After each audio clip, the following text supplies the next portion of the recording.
একজন টাকা দিয়েছে, ইডি এটা খোঁজ পেয়েছে, খোঁজ পেয়েছে জীবনকৃষ্ণ সাহাকে অ্যাসিস্ট্যান্ট টিচারের জন্য 75 জন টাকা। আমি সংখ্যা টকা বলবো না, জীবনকৃষ্ণ সাহার মতো অনেকেই পার্থ চ্যাটার্জি এবং ভাইপোর এজেন্ট ছিল, এর আন্ডারে অনেকে সাব এজেন্ট ছিল, এবং এরা যে টাকা তুলে দিয়েছে তার 75-80% টাকা সরাসরি কালীঘাটে গেছে। কান টেনেছেন, মাথা টানুন। এই টাকার মূল ভাগ ধরুন জীবন তুলেছে 12 লাখ, 2 লাখ রেখেছে, 10 লাখ তো ভাইপোকে পৌঁছে দিয়েছে।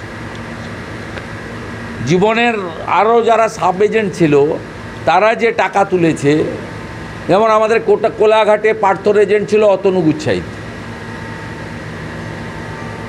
তৃণমূলের পঞ্চায়েত। এখানে পাবলিক যাকে মেরে পিটিয়ে দিয়েছে মোহাম্মদপুরের নান্টু,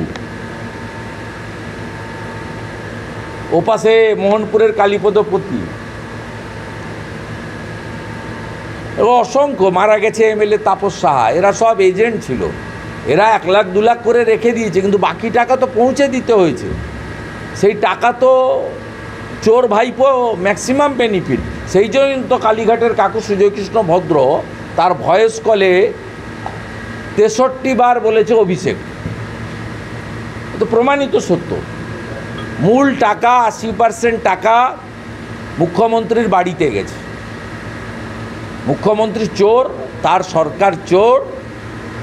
যারা চিৎকার করছিলেন ভোটার লিস্ট নিয়ে, এসআইআর নিয়ে, তাদেরকে বলবো চাকরি চোর, গদি ছোড়। দাদা, রাজপুর সোনারপুর